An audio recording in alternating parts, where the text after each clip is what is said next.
Oh, hello there. I was just thinking about Kemet, the area control game of tiny plastic people battling for Egyptian temples, improving pyramids to better please the gods, and then spending their god points to go shopping. If you're going, actually, I think Horus wants a cornetto.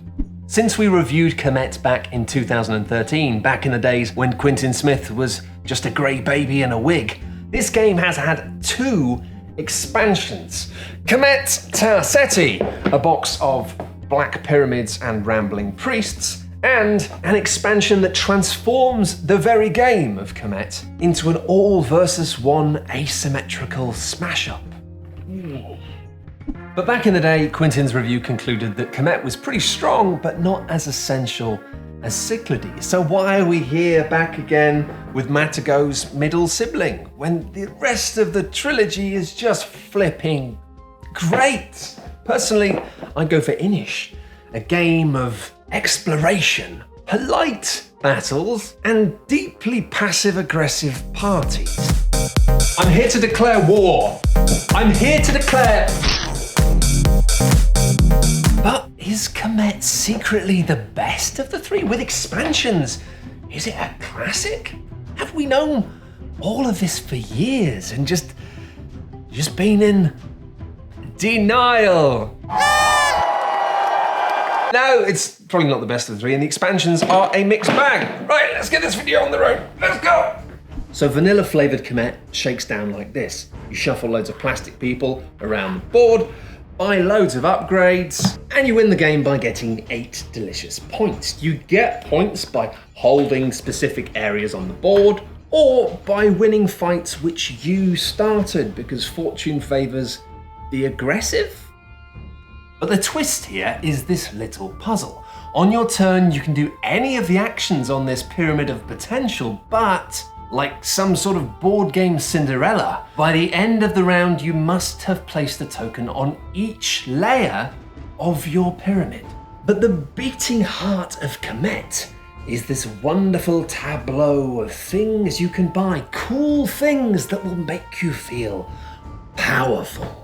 And we've got all 3 flavors of powerful. I will hit you, I will stop you from effectively hitting me, and you, I have money. Although we should point out now, as we did in the original review, that the economic upgrades in Kemet do include the Crusades and slavery, truly putting the Consu into yikes! Consu, see, that was a terrible idea. Mostly though, this is just a catalogue of silliness and might. You've got upgrades that will more effectively boost the powers of your army, or upgrades that will allow you to do cheaper or free upgrades on other upgrades, or ooh, that's very games. Or you've got giant scorpions of blood and the lust for all blood, and the desert must rain blood. This is Kevin. He's my BFF. In practice though, the majority of Kemet games that take place at my house are spent asking other players for the wine list. May I have the wine list? Thank you. Ooh, white, red, or blue. This little booklet effectively allows you to decide ahead of time what you're going to buy by telling you what all the different tiles in the game do. Ooh, what am I going to buy next? It's Kevin. If violence be the food of war, let's kill. So it's fast, it's fun, and it's simple. Like a clown on roller skates who's been hit with a shovel. But what happens to this classic Egyptian model when we amp it up with 2 engines that it frankly doesn't need? Ta-Seti came out in 2015 and is perhaps the very definition of the run-of-the-mill board game expansion. It fixes a bunch of rules which people weren't too keen on in the base game. It adds a new level of complexity to the game that perhaps it doesn't need, and it adds a whole bunch of new stuff that perhaps it doesn't need. You've got a 4-part priest board that lets you race your team of holy peeps along the road to Ta-Seti. So every time you take a move army action on the traditional Kemet board, you then also come over to the priest board where you get to move one of your 3 priests down the track. And every time they stop somewhere, you can choose, if you want to just take them off the board and bring them back to join the fray, where they get added as a soldier. And they come back with whatever goodie was on that spot. And this is cool. Every time you bring back a combat upgrade with one of your priests, it's applied to that troop. And if you get multiple combat upgrades from multiple priests, all upgrades apply to all troops that have a priest in it. Which means if you shuffle all your priests along the board quickly and bring them back to the board with upgrades, boom! It's the triple threat religion squad, knocking down your pyramids. You can't actually do that, it's not a rule. So that's a fun idea of pushing your luck for victory points right at the end versus getting some simple bonuses early, coming back with them to the board. But in reality, it's just a table hogging boondoggle. Like, how are you supposed to remember that this is going on when you're constantly faced with this? Thematically, a bunch of priests going for a walk is just not exciting enough to drag your brain away from a world in which you can buy a big snake. But we've also got the Black Pyramids, adding a fourth flavour of power into the game. Look at me, I'm naughty bad. Dark rituals, big sticks, hippos. Honestly, it just doesn't even bear thinking about. And so rather than everyone chasing after the same 3 set of things, each player can choose up to 3 of the 4. And so at the start of the game, if Billy Bloodlust is blatantly going to go mad for red powers, maybe you just don't bother. Maybe you just don't get a red pyramid. Again, sounds really cool, isn't.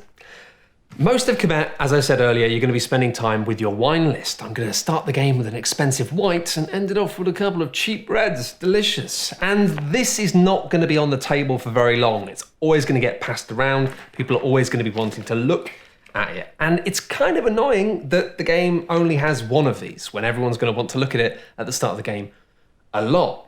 But it's not a deal breaker. And actually, in some ways, it's kind of a valid part of the interaction of the game. But the only reason that having to share this one tiny pamphlet between 4 or 5 people isn't annoying is because it's something that continues to curve off as you go through the game. At the start of the game, so much focus is on the shop. But as this refreshing lake of options rapidly shrinks into a lukewarm puddle of missed opportunities, you don't really need to look at the wine list as often. And because of that, for the game's finale, most players' attention is focused squarely here on the board. And that's a point I'm going to come back to later. But in the realm of Ta-Seti, however, things are just a bit busy. Firstly, the fact that all of the black upgrades have their own separate booklet, which means you haven't just got one wine list anymore, you've got 2. Can I have the thing? No, not that one, the other one. And this means that you're escalating the frequency and the process of passing things around a table to different people from the levels of, oh, can you sign this card for Karen? Yeah, she's leaving. All the way up to, can you please sign cards E4, 24B, and 29C? Mrs. Buttle is having 4 babies. And worse, because there are so many things to potentially buy, the period of the game in which you spend scrying through a catalogue of bargains just doesn't end. The shops don't empty out, which means your focus ultimately never really ends up being in the place where ultimately it needs to be. It does add some good things though. It's just those good things are a bit boring. Like you've got a mechanic that allows you to bid to see the turn order using combat cards. It's not bad. And you combine that with a new rule, which basically means that if you ever have enough victory points on your turn, you immediately win the game, which is kind of vital for players that got annoyed with the fact that you sometimes have to wait till the end of the round and another player could sneak in. And all of this stuff is fantastic as a cooling salve for hardcore Kemeters who feel unfairly burnt by some of the rules that didn't quite land for them. But it does all slow the game down a bit. And honestly, with all of this stuff being non-essential for me, you could just amend the game with a couple of house rules and forget about having a second box. But now briefly, with both expansions side by side and talking about that, didn't ancient Egypt invent bright colours? I don't really know what happened here. But if Ta-Seti is the end of a rainbow, beautiful but disappointing when you get a bit closer to it, how on earth does Kemet Set live up to the promise of actual flipping Stargate?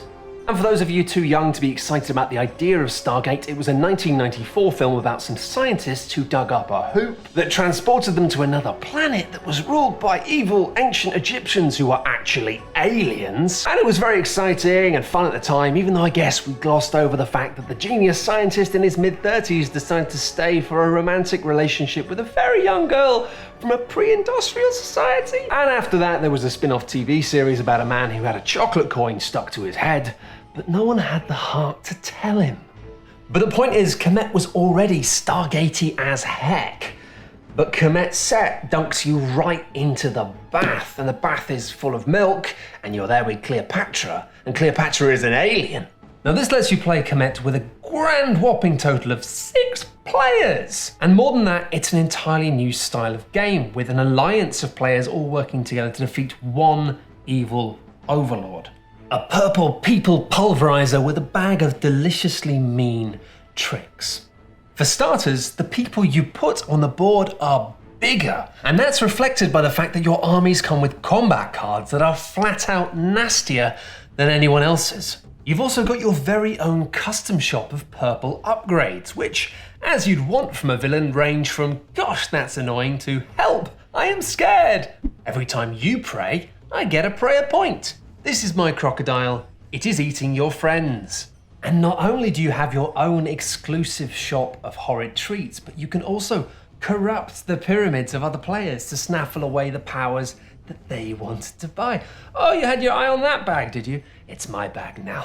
And they haven't got any left. A nice touch here is the way that the evil purple pyramid functions. On this side, you use your purple tokens, but over here, you can do mean things to specific players, like lightning, 2 of your people are dead, or a big creature just attacked you, seems bad, and you two, yeah, you're gonna have a fight right now. No talking, both pick a combat card, and you're gonna fight. And whoever loses, I win. But you've only got 1 coloured token for each of the individual players, meaning you get a pretty smooth spreading of grief across the board. And beautifully, for the pantomime villain setup that this game needs, at the start of the game, you actually have to ask the players, can you all give me one of your tokens? Yeah, you need to give me one of your action tokens now, because these are mine now. You've all got 1 less. Is that lightning? The final layer in this trifle of terror is the nature of how the turns flow. Each player in the Goody Two-Shoes camp takes an action in the order of their choosing, and then Purple Mr. Seth takes either 1 or 2 actions before they then go again. Now, those tasked with working to defeat the big bad lord of grapes have a bunch of things up their sleeves. First of all, you've got powerful alliance-only upgrades that once bought by 1 player can be used by you all. But perhaps more crucially, they can mix and match the colours of their armies, turning what was once a game of stark blocks of colour competing for dominion into a pick-and-mix tutti-frutti mess of possibilities. Because whenever an army of mixed pieces moves around the board and fights, it may use the combat abilities of every player that has a troop within that army, which means you've got defensive Sandra working on shields and stuff like that. Billy Bloodlust is doing some mean things with some pretty sharp bits of metal. Meanwhile, Florence Economents is collecting some prayer money, and I think she's going to buy a mummy. And so if you're able to join forces like a slightly sandy variant of the Power Rangers, carefully pre-planning which powers you're going to specifically buy so you can form together, and if you're able to tactically work out how you're going to move your troops around the board so you can cross-pollinate each other's armies like an orgy of bees, but bees that are quite seriously planning violence, well then, you might be in with a chance. But how do you actually win the game? Well, to answer that question, we're going to have to summon the Sage of Bitty Rules Queries. Sage! Oi, Sage! Oh, bloody hell. Come on. Here we go. We're going to do some green screen stuff. Captain Purplebad wins by accumulating 8 combat victory points, or by eliminating every trace of the good guys from the board. The good guys win by completing the prophecy, as was foretold.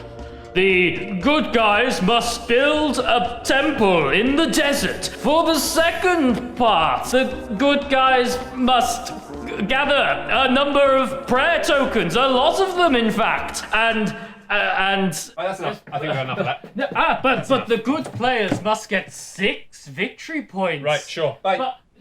And without going into detail, it kind of all works. The cooperative puzzle is a fun element, as is trying to wrangle control of the board while sitting in the nefarious hot seat. But the cooperation sometimes feels too collectivist to give players a sense of individual meaningful choices. Success looks so much like a carefully well-oiled machine for the Alliance that it's hard to find any room for player agency. And it's nice to be able to commiserate with friends when your army gets smashed up, and it's nice to be able to tell a friend that you get a cool bonus when you fight this person because I'm with you. But neither of these things come close to replacing what this expansion strips away from the game, which is your interactions with the shop. Rather than looking through the booklet and working out what you want to get, you just decide amongst you who's going to try and buy what. And the purple player might snaffle it up ahead of you, but most of the time they won't. And the problem is, so much of the fun of the shop in Kemet is the thrill of the chase. Secondly, being the big bad doesn't feel that big or bad. Sure, once you know the game inside out, maybe you'll be able to sit back and listen, eavesdropping on other players while you scheme away. But for most players, you're just going to be too damn busy for any Machiavellian antics. I need to decide which of my special powers I want to buy, but also which powers I want to deny from the Alliance, which means I've got 2 wine lists I need to keep an eye on, and all the specific cards for summoning evil versions of the creatures. And while everything that you can do is a lot better than the things that other people can do, it isn't dramatically better to the point that you ever feel as powerful or dangerous as the rest of the other players tend to think you are. And that's a bit of a lose-lose situation. Everyone's going to be feeling like you're the bully, when actually, if everyone else is playing together and cooperating properly, well, at best, you just feel like a bit of a nuisance. A long time ago, I reviewed Star Wars Imperial Assault, which, whilst imperfect, has got to be my favourite all-versus-one game to date. Purely because, yes, you've got a room full of people frequently celebrating around your smoking corpse, but that's fine, because, hello, it's Darth Bloody Vader. Of course, Imperial Assault requires an overlord that basically acts as a bit of a GM, massaging the rules of the game as you go, because frequently it just isn't fair, but maybe that's kind of important. You've got this emotional setup of this big, unstoppable baddie, and then in reality you've just got a game that provides a reasonable, overcomable challenge. And as a game, fine, but as a social experience, I'm just not so sure that the books balance, you know?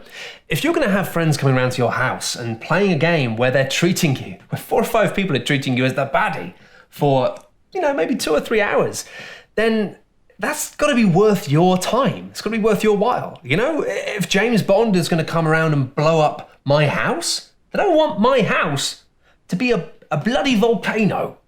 So it's easy not to recommend Ta-Seti, but Set is equally weird in many ways. It's an interesting, complex puzzle, but one that lacks the power of the original tune. And if you are, a hardcore expert for Kemet, you really love it, you bang into the Kemeti spaghetti kind of nitty-gritty, then I think you're going to have problems with Set as well. The manual is a little bit loose and fluffy in places. It could really have done with a big FAQ sheet about specific rules queries. It's not something that I personally care about, but I can tell that people who are really into this will want that, and it's not quite there. But it is a fun little curio that changes the whole experience of the game. And if it's a game that you love, well, maybe that's enough. And shout out to Matago for continuing to support a game for such a huge length of time in a way that most publishers would have long since gone off and forgotten them. However, I've got to say that neither of these expansions are for me. Which brings us on to why we're really here. That's right, sausage. It's a fun trap. Because while neither of these expansions feel essential to Kemet, they've both reminded me that Kemet, it's still essential. It's a cracker. And I mean, a lot of things about this game have aged quite poorly, as have lots of bits of game design and theme from this era. For example, like, does the game really need that many different types of victory point tokens? Probably not. Would it be better if the art in the game wasn't weirdly male-gazy? Yes. Is it excusable that you've got the ability to buy slaves? Not only that, but underneath a heading that literally says white power?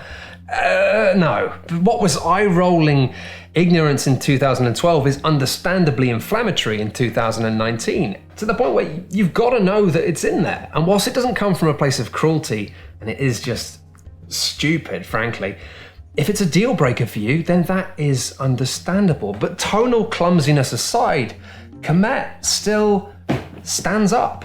It doesn't drag on for too long, it's exciting and punchy, and it has a flow that, even with only one wine list, feels really pleasant. Earlier on, I talked about the thrill of the chase in the shop, and I talked about attention being on the board where it's important, and that's because basic Kemet has its own metamorphosis within it. It gradually transforms from being a game of potential, of buying up stuff and thinking about how you're going to rule the desert, to being a game of reality, of thinking, well, I've had my go at that, now let's see if I can win. And that shift gives each game a sense of phases without having any specific barriers in place. Take away the faffing of cards and secret objectives and skills, and you've got a game that looks like a game of people on a map that is a game of people on a map. And these days, that's a lot rarer than it should be. In my written review of Rising Sun, I found myself quite wildly disappointed that a game that sold itself so heavily on brilliant-looking monsters and armies was in fact a strangely detached puzzle of economic decisions. More recently, playing Lords of Hellas, I was disappointed to find a game of area control and heroes and armies being slightly derailed by alternate, easier win conditions. There's a lot to be said sometimes for just delivering on promise. What does a thing look like? Is it that thing? And Kemet is the thing that it looks like. This looks like a game about roaming around the desert with giant creatures, murdering your friends. Yeah, it is. What does that bird do? It flies over walls and your armies go with it, and it's really cool. It's really cool. And the thing is, so much of modern board game design these days, I find just juxtaposes rules and components in a way that leaves me feeling cold and disappointed. Whereas Kemet is just honest. And despite the fact there's things about the design which haven't aged well or could be better, there's still a lot here to love. And that's all the review she wrote. So if you've enjoyed this review, there are some buttons you can click down here. You could write some words, or you could watch some of these other videos over here by pressing some of these buttons. Buttons, buttons, buttons. Thank you very much, and have a lovely day.